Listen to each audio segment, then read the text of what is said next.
I confronted my coworker about taking credit for my work. HR already knew. The conference room went silent when I threw the printed emails on the table. Not the polite, waiting for someone to speak kind of silent. The kind where everyone stops breathing. Diana Kovac, our HR director, didn't even glance at the papers. She just looked at me with this expression I couldn't quite read.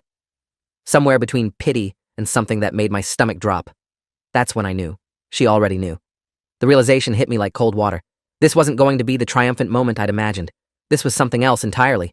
I'd been at Meridian Tech Solutions for 4 years, working as a senior software architect in their cloud infrastructure division. It wasn't a sexy job title that impressed people at parties, but I was good at it. Really good. I'd designed 3 major system overhauls that saved the company millions in server costs and reduced downtime by 87%. I had the metrics memorized because I'd presented them so many times, or at least I thought I had.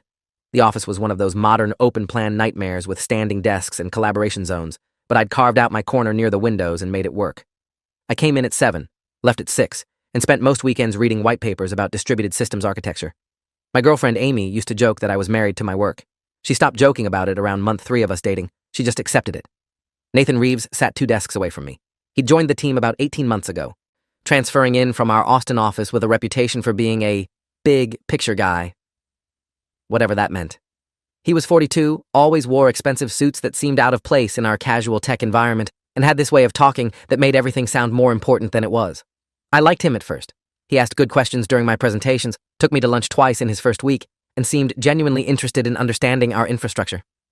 He called me the technical genius, and himself, the translator who helps the business side understand what you brilliant engineers are doing. I should have seen it then. That framing.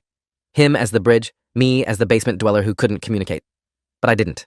I just thought he was being friendly and acknowledging his limitations.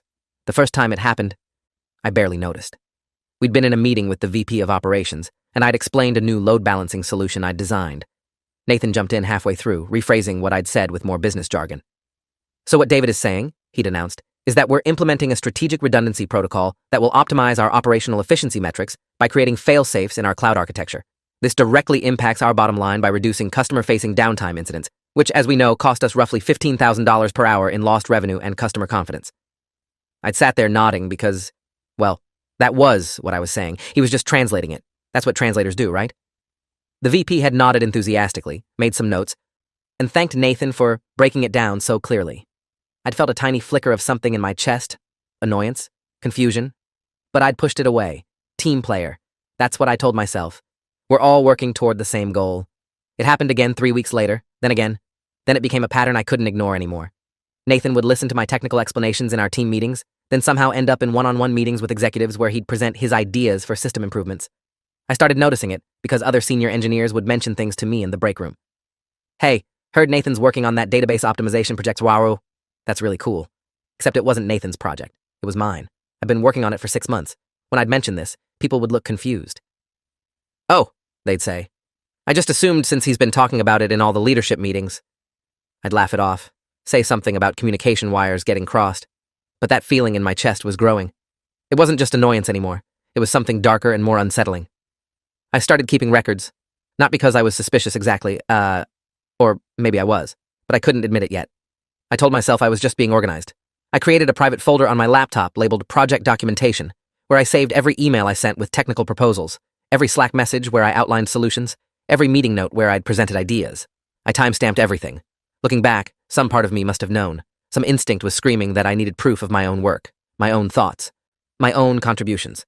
But consciously, I was still telling myself this was just good practice. Document everything. That's what they teach you in engineering. Create a paper trail.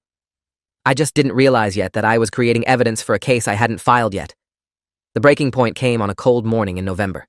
I arrived at 7:15 like always, my coffee from the shop downstairs still steaming. The office was mostly empty, except for the early birds like me and the people on East Coast time. I settled at my desk, opened my laptop, and saw the calendar notification. All hands meeting, 9 a.m., auditorium.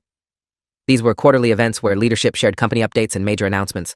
I usually zoned out during the business side stuff and perked up when they mentioned tech initiatives. This time was different. This time, I watched Nathan walk onto that stage with our CEO, a woman named Rebecca Huang, who'd built Meridian from a tiny startup to a company with over 800 employees. I watched Nathan smile that practiced smile of his, and then I watched him accept an award, or an actual crystal award on a wooden base for Outstanding Innovation in Cloud Infrastructure Design. The citation specifically mentioned the revolutionary load balancing protocol and database optimization framework that has saved Meridian over $2.3 million annually. I felt like I was watching myself from outside my body. My hands went numb. The applause around me sounded distant and tinny, like I was underwater. That was my work. Every single word of that citation described systems I had designed, code I had written, problems I had solved during late nights and weekends when Nathan was probably at home watching television or whatever he did with his free time. I'd sent him the technical specifications. I'd explained the architecture. He'd said he wanted to understand it better so he could help communicate the value to stakeholders. I'd been so stupid, so unbelievably, catastrophically stupid. The woman next to me nudged my arm and said, "Aren't you on Nathan's team? You must be so proud." I managed to nod. I think I even smiled. But inside, something had cracked wide open. I spent the rest of that day in a fog. I went through the motions, attended meetings, answered emails, helped a junior developer debug a networking issue. But my brain was somewhere else entirely. It was replaying every interaction with Nathan.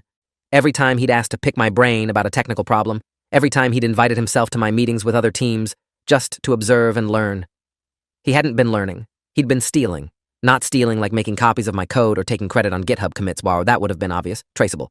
No, he'd been stealing in a much more insidious way. He'd been taking my ideas, my solutions, my architectural frameworks, and presenting them as his own insights to people who didn't have the technical knowledge to question it. And because he was older, because he wore those expensive suits, because he had that confident corporate voice, they believed him. They believed he was the innovator. They believed I was just the guy implementing his brilliant ideas. That evening, I didn't go home. I stayed at my desk while the office emptied out, while the cleaning crew came through, while the security guard made his rounds. I opened that private folder and started organizing everything chronologically. Emails I'd sent to Nathan explaining technical concepts, dated 3 months before he'd presented those same concepts to executives. Slack messages where I'd outlined solutions to problems, time-stamped weeks before Nathan had taken credit for solving them. Meeting notes from sessions where I'd walked him through my thinking. I had it all. 4 years of work, distilled into a timeline of innovation that proved beyond any doubt that Nathan Reeves was a fraud. The question was, what was I supposed to do with this information? Confront him directly? Go to his manager? Go to HR? I sat there until almost midnight, staring at my screen, before I finally shut down my laptop and drove home in silence. I didn't sleep that night. I lay in bed next to Amy, listening to her breathe, staring at the ceiling and thinking about my options. Every scenario I played out felt wrong somehow. If I confronted Nathan directly, he'd deny it. He'd say I was misunderstanding our collaborative relationship, that we were a team, that of course we both contributed to these projects. If I went to his manager, I'd look petty and jealous. Nobody likes a tattletale, especially in corporate culture where team player is code for don't make waves. But if I did nothing, if I let this continue, I'd be complicit in my own erasure. I thought about that award on Nathan's desk. I thought about the $2.3 million of value I'd created. I thought about the fact that he probably got a significant bonus for that innovation. I thought about my career trajectory, about promotions I'd applied for and didn't get, about opportunities that went to people who were more visible, more vocal, more like Nathan. The anger was building now, hot and solid in my chest. I'd been played, I'd been used, and I was done being quiet about it. The next morning, I requested a meeting with Diana Kovac in HR. I didn't go through the normal channels or schedule it through her assistant. I walked straight to her office at 8 a.m. and asked if she had 15 minutes. She looked surprised, but invited me in, closing the door behind me. Her office was decorated with motivational posters about teamwork and integrity. I remember noticing that detail because the irony would hit me later. I sat across from her desk, pulled out my laptop, and told her everything. I showed her the timeline. I showed her the emails, the messages, the documentation. I explained that Nathan had been systematically taking credit for my work and that it had culminated in him receiving an award for innovations I had designed. I was calm. I was professional. I stuck to facts and timestamps and evidence. Diana listened with that careful, neutral expression, HR people perfect. She took notes. She asked clarifying questions. And when I finished, she said something that made my blood run cold. "David, I appreciate you bringing this to my attention. This is concerning, and we'll absolutely look into it. Can I ask, have you discussed these concerns with Nathan directly?" That question felt like a trap. Like she was testing whether I'd followed some unwritten protocol, but it also felt like deflection, like she was already trying to find a way to make this my problem instead of Nathan's. I said no.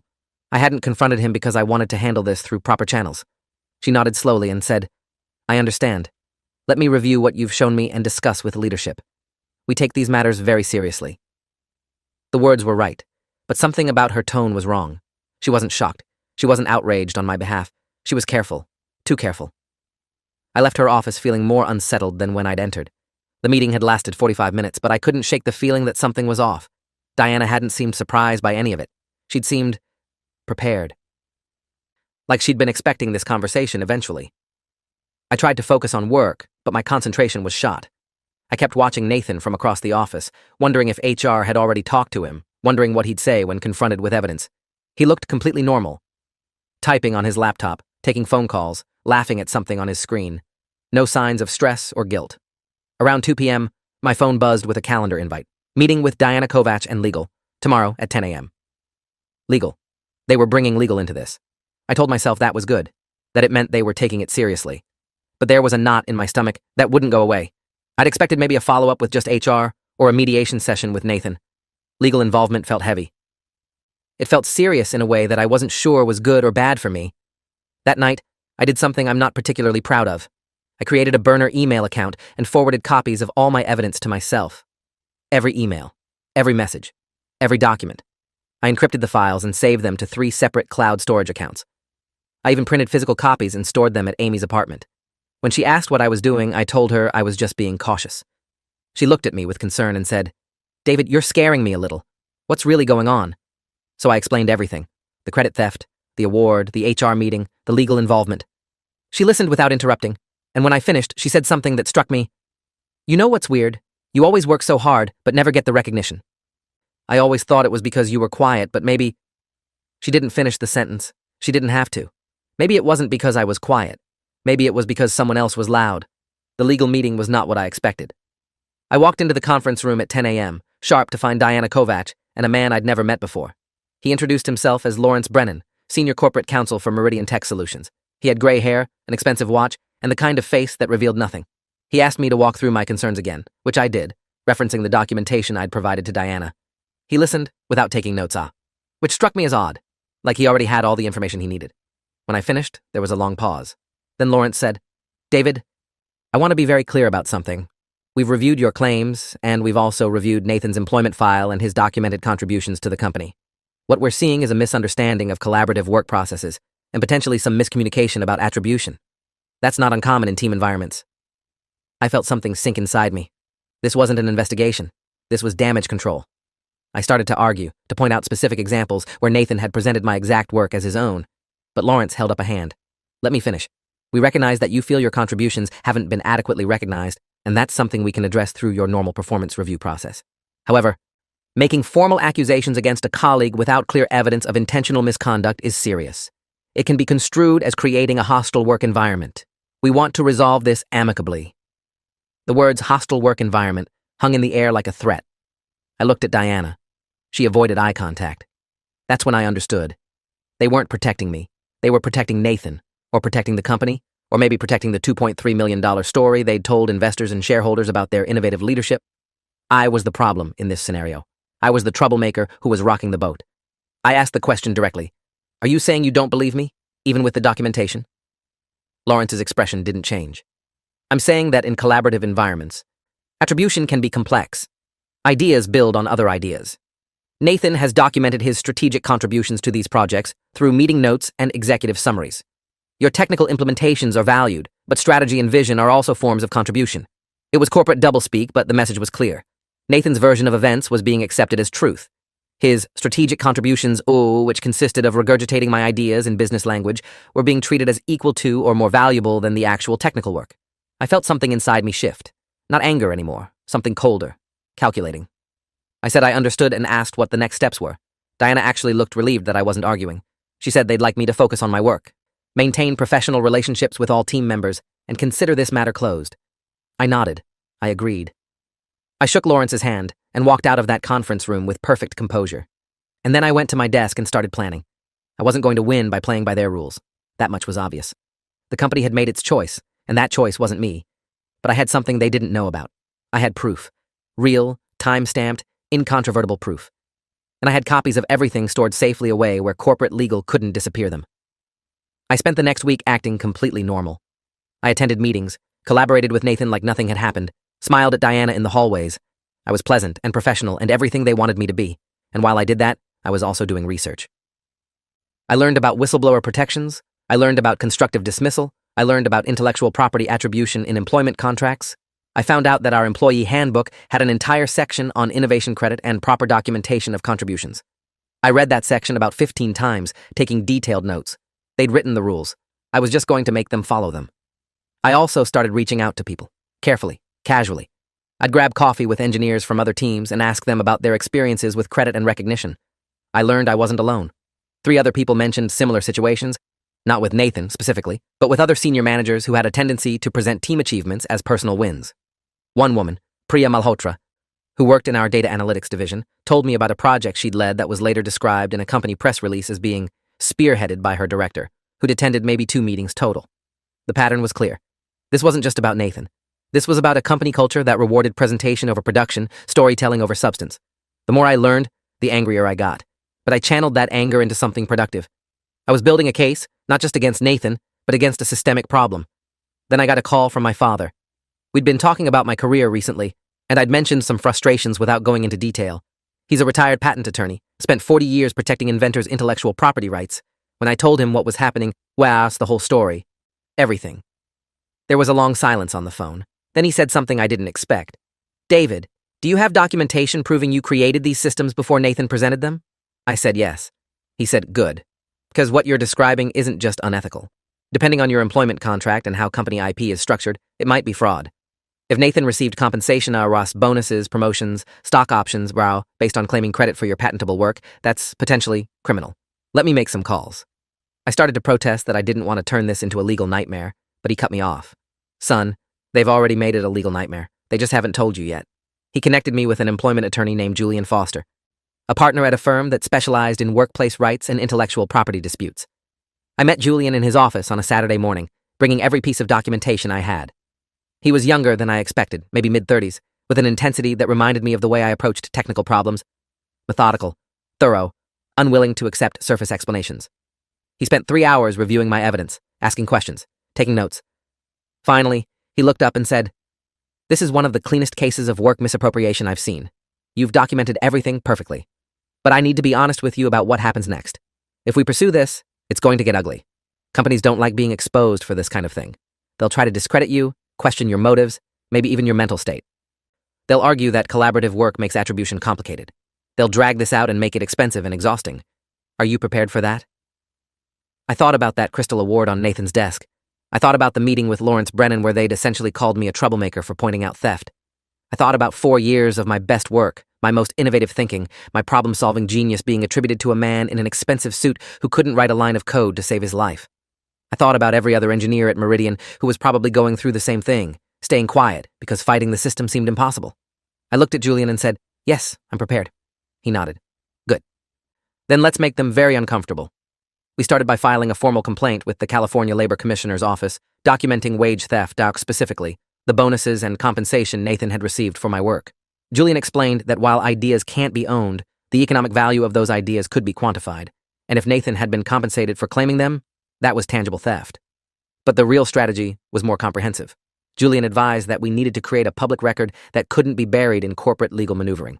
So we also filed a complaint with the Equal Employment Opportunity Commission, framing this as a form of discrimination. Not protected class discrimination, but a pattern of crediting senior employees over junior engineers regardless of actual contribution, which created a hostile work environment for anyone trying to advance on merit. It was a bit of a stretch legally, but it got the case into federal records. And then and this was the piece that would change everything. Julian suggested we reach out to tech media, places like TechCrunch, Wired, Ars Technica, places that loved stories about corporate malfeasance in Silicon Valley. We crafted a detailed but anonymized pitch, a story about systematic credit theft at a mid-sized tech company, backed by ironclad documentation. 3 outlets expressed immediate interest. I want to say I felt victorious or powerful, but mostly I felt terrified. This was the nuclear option. Once we went public, there was no walking it back. I'd be burning bridges not just at Meridian, but potentially throughout the industry. People don't like whistleblowers. They don't like troublemakers. But I kept coming back to the same thought. If I stayed silent, I was allowing them to steal not just my past work, but my future. Every promotion I didn't get, every opportunity that went to someone more visible, every year I stayed in the same position while charlatans climbed the ladder on work they didn't do, that was on me if I didn't fight now. So I authorized Julian to move forward. We sent the media pitch, we filed the complaints, and then we waited. The waiting was the worst part. Going to work every day knowing that somewhere a clock was ticking on a bomb nobody else knew existed. The bomb went off on a Wednesday morning. TechCrunch published first, under the headline, "Engineering Erasure, How Tech Companies Enable Senior Leaders to Steal Junior Employees' Innovations. It didn't name Meridian in the initial story, but it had enough details that anyone in the industry could figure it out. The article included excerpts from my documentation, the smoking gun emails and messages showing Nathan learning technical concepts from me and then presenting them as his own insights. The reporter, a woman named Keisha Grant, who'd been investigating workplace culture in tech for years, had done additional interviews with other Meridian employees, anonymously, who confirmed similar patterns. The story went viral within hours. By lunch, it had 40,000 shares on social media. By end of day, it was trending on Twitter. The tech community was having a field day with it. Reddit threads dissected every detail. Industry forums debated the ethics of collaborative attribution, and Meridian's PR team was in full crisis mode. I watched it all unfold from my desk, my heart pounding so hard I thought people around me could hear it. Nathan had called in sick that morning. I learned later that HR had advised him to work from home until things settled down. Diana Kovac walked past my desk 3 times, her face pale and drawn. She didn't look at me. Around 2 p.m., I got an email from Rebecca Huang's assistant. The CEO wanted to see me immediately. I grabbed my laptop and walked to the executive floor, my legs feeling shaky. This was it. Either they were going to fire me for going public, or they were going to try to make this go away. Rebecca's office was all glass walls and minimalist furniture. She sat behind her desk, looking more tired than angry. Lawrence Brennan was there too, standing by the window. Rebecca gestured for me to sit. She said, "David, we need to talk about the TechCrunch article." I decided to save her the trouble of dancing around it. "I was the source," I said. "Everything in that article is true and documented. I tried to resolve this internally. You chose to protect Nathan instead." Rebecca closed her eyes briefly, like she was in pain. "David, do you understand what you've done? We're looking at a major PR crisis. Our investors are calling. Clients are questioning our integrity. All because you couldn't handle not getting credit for some projects." Some projects. 4 years of innovation reduced to some projects. I felt that cold anger flood back. "No," I said carefully. "All because your company systematically allows senior employees to steal junior employees' work, and when someone finally has the documentation to prove it, you call them a troublemaker instead of addressing the problem." Lawrence cleared his throat. "Mr. Chanao." I cut him off. "It's David, and you should probably know that I've also filed complaints with the Labor Commissioner and the EEOC, and I've retained counsel, and I have copies of every piece of evidence stored in multiple locations, so whatever you're about to offer me, whether it's money or a promotion or a non-disparagement agreement, you should know that I'm not interested in making this quiet." The room went very still. Rebecca and Lawrence exchanged a look that I couldn't quite read. Then Rebecca said something that shocked me. "What do you want? Not what would it take to make this go away. Not how can we resolve this amicably. Just, what do you want?" I hadn't expected that question. I'd expected threats, legal maneuvering, maybe termination, not negotiation. I thought about it for a moment. Then I said, "I want a formal investigation into Nathan's claims of innovation. I want an independent audit of who actually created what. I want my work properly attributed. I want him held accountable if the audit proves he committed fraud. And I want policy changes that prevent this from happening to anyone else here." Rebecca nodded slowly. "That's reasonable. What about the media coverage? Will you make a statement?" I shook my head. "That depends on what your investigation finds. If you actually fix this, I'll say so. If you don't, I'll keep talking." The next week was chaos. Meridian hired an outside firm to conduct a forensic review of Nathan's projects and contributions. They interviewed dozens of employees, reviewed thousands of emails and messages, examined GitHub commits, and project documentation. Nathan was placed on administrative leave, which meant he was sitting at home collecting a paycheck while investigators went through 4 years of his professional life. I had to participate in hours of interviews, walking investigators through technical architectures and explaining how various systems had been developed. It was exhausting and invasive, but it was also validating. Every session confirmed what I'd been saying all along. The work was mine. The innovation was mine. Nathan had contributed nothing but translation and presentation, and even that had been based on my explanations. The lead investigator was a woman named Dr. Rashida Adekunle, a forensic analyst who specialized in intellectual property disputes. She had a PhD in computer science and 20 years of experience, and she did not mess around. She told me during one break, "In my career, I've seen a lot of credit theft. This case is particularly egregious because of how systematic it was. Your documentation is extraordinary. Most people don't think to protect themselves this way." I told her I'd gotten lucky, that I'd been keeping records almost by instinct. She gave me a sharp look and said, "That wasn't luck. That was you, knowing something was wrong and preparing to prove it." The final report came out 3 weeks later, 147 pages of detailed analysis. The conclusions were devastating for Nathan. Of the 12 major projects he'd claimed credit for, he had contributed meaningful technical work to exactly 0. He had attended meetings, asked questions, and drafted executive summaries, but all of the actual innovation. The system architecture, the problem-solving, the implementation had been done by other people, primarily me. The report found that Nathan had received approximately $320,000 in bonuses and stock grants based on these false claims. It recommended immediate termination, clawback of compensation, and referral to law enforcement for potential fraud charges. It also found that Herau, specifically Diana Kovachau, had been aware of complaints about Nathan's behavior from at least 2 other engineers and had failed to investigate properly. The report recommended her termination as well. Rebecca Huang released a statement taking full responsibility for the failures in company culture and promising sweeping changes. Nathan was fired. Diana was fired. The company implemented new policies requiring detailed attribution on all projects and created an anonymous reporting system for credit disputes. But here's the thing. Nobody tells you about vindication. It doesn't feel as good as you think it will. Nathan's termination made headlines. Tech Twitter celebrated my win. Articles got written about me as some kind of hero standing up to corporate bullshit. But I had to keep working at Meridian because I couldn't afford to quit, and now everyone knew me as that guy who took down Nathan Reeves. Some people treated me like a celebrity. Others avoided me like I was dangerous. Like if they collaborated with me, I might accuse them of theft too. My relationship with Amy deteriorated and eventually ended. She said she couldn't compete with my crusade for my attention. I got promoted to principal architect and received back pay for the bonuses I should have earned, which was great on paper but felt hollow in practice. The work that had once energized me now felt tainted by everything that had happened. I'd won the battle, but I wasn't sure I'd won anything else. The criminal case against Nathan took almost a year to develop. The district attorney's office, after reviewing the evidence and consulting with federal prosecutors, charged him with wire fraud and theft of intellectual property. The wire fraud charge stuck because he'd sent emails to executives claiming credit for work he hadn't done, knowing those claims would result in compensation. It was a novel application of the law, and it set a precedent. Julian told me this could change how companies handle credit attribution in the future, that other employees could point to this case when fighting similar battles. Nathan's attorney tried to argue that he'd simply been doing his job, that strategy was a form of contribution, that collaborative environments made attribution inherently unclear. But the forensic evidence was too strong. The jury deliberated for less than 4 hours before finding him guilty on 3 counts. He was sentenced to 18 months in federal prison and ordered to pay full restitution, not just to me, but to Meridian for the value they'd lost in the PR crisis and investigation costs.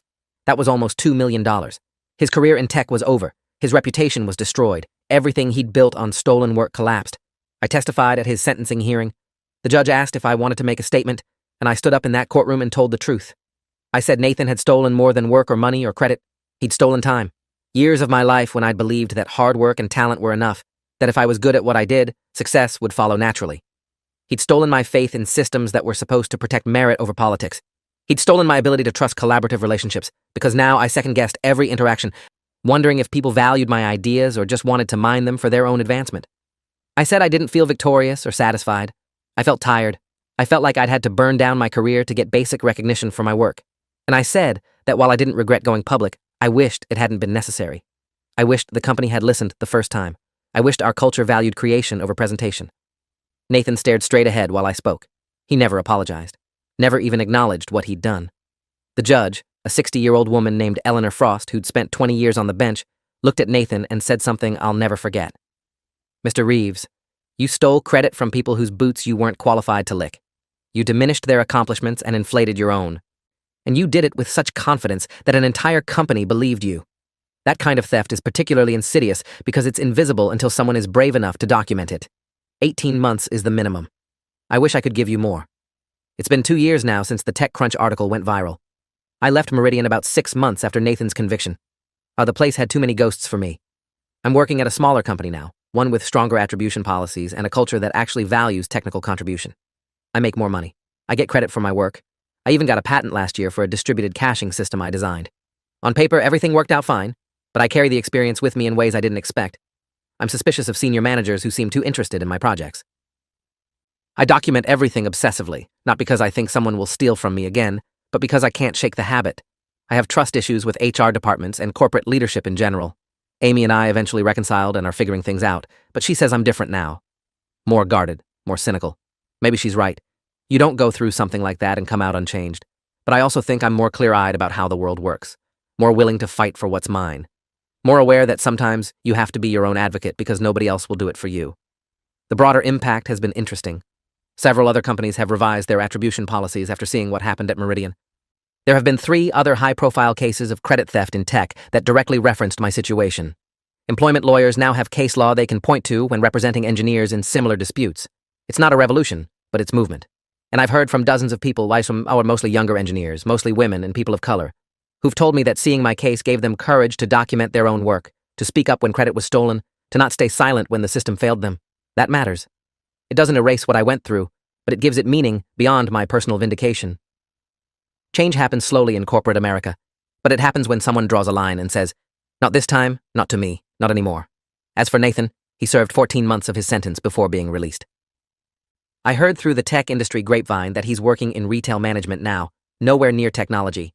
He lost his house, his wife divorced him, and he's paying off that $2 million judgment in installments that will probably continue for decades. Sometimes I wonder if he thinks about those 4 years when he rode high on my innovations, when he accepted that Crystal Award, when he believed he'd gotten away with it. Sometimes I wonder if he understands what he did wrong, or if he still thinks he was just playing the game the way everyone else does. I'll probably never know. We've never spoken since his sentencing. I have no desire to confront him or seek closure or whatever people think victims need.